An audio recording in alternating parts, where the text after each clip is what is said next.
Laymen's evangelical fellowship స్థాపకులు దానియేల్ గారు 1954వ సంవత్సరం చేసిన ప్రసంగం.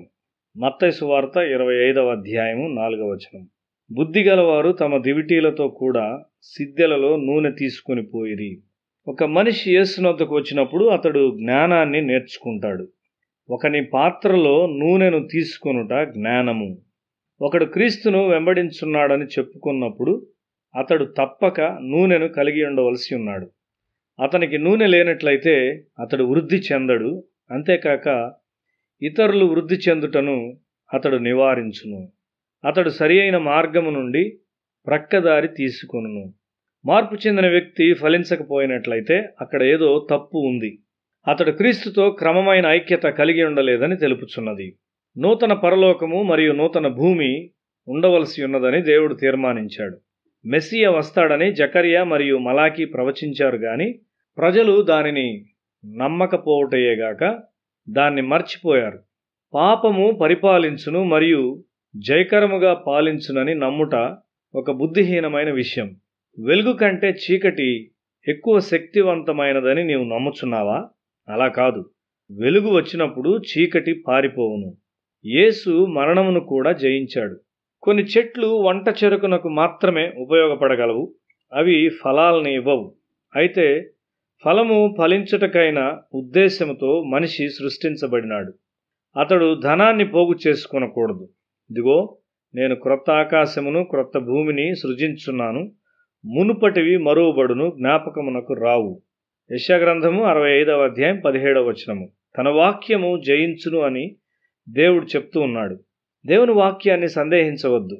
బండకు వ్యతిరేకముగా పరిగెత్తవద్దు. నీవు విరుగ్గొట్టబడతావు. నీ కొరకు నీవు చాలా డిగ్రీలు మరియు బిరుదులు సంపాదించుకొనవచ్చును గాని ఆత్మలో శూన్యతను కలిగి ఉండవచ్చును. దేవుని వాక్యాన్ని నమ్మకుండా నీ జీవితంలో జయకరముగా ఉందువని ఆలోచించుటకు నీవు సాహసిస్తున్నావా? వద్దు. నా యవ్వన కాలంలో నా ప్రార్థన మరియు బైబిల్ కొరకైన నా ప్రేమను చూచి అపహసించిన వారు దౌర్భాగ్య స్థితిలో ఉండినారు. దేవుడు ఒక క్రొత్త లోకం వచ్చునని ఆజ్ఞాపించాడు. పెండ్లి కుమారుడు తనను తాను సిద్ధపరచుకొనుచున్నాడు. నూనెను సిద్ధపరచుకొనుట నీ పని అయి ఉన్నది. ప్రభువును వెంబడించుట్లో నీ సహచరులు ఎంతమంది నీతో కలవబోచున్నారు? పెండ్లి కుమారుని పిలుపు వచ్చును. శిలువ మీద ఆయన నూతన పరలోకము మరియు నూతన భూమి కొరకు పునాది వేశాడు.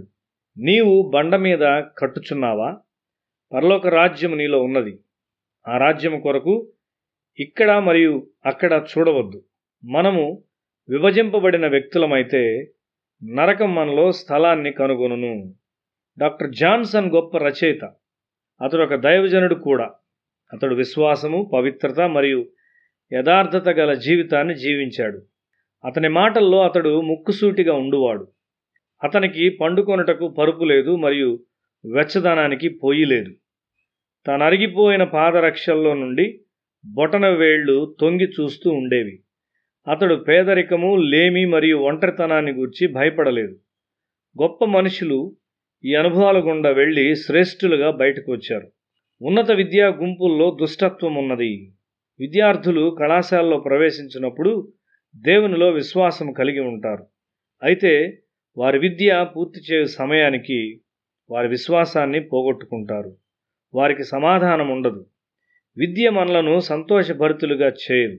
మనము క్రీస్తును అంగీకరించకపోయినట్లయితే మనము దౌర్భాగ్యులముగా ఉంటాము. కన్యకలు వెలుగుచుండు దీపములతో రావలయునని పెండ్లి కుమారుడు ఎందుకు ఈ షరతు విధించాడు? మన దీపాలు వెలుగుచున్నాయా? నూతన హృదయాలు నూతన భూమి యొక్క ప్రారంభము. నూతన పరిశుద్ధత, పవిత్రముగా జీవించుట, నూతన ఆనందము, సమాధానము, విశ్వాసము మరియు నీ నిస్వార్థమైన జీవితం ద్వారా విడుదలయ్యే పరలోకం యొక్క నూతన శక్తిగా ఇవి ఉన్నవి. దీపములు వెలుగుచుండుట అనగా ఇదే. సమాధానము పునరుద్ధరించబడి పునర్నిర్మించును. నూతన పరలోకము మరియు నూతన భూమి యొక్క ప్రారంభము ఇదియే.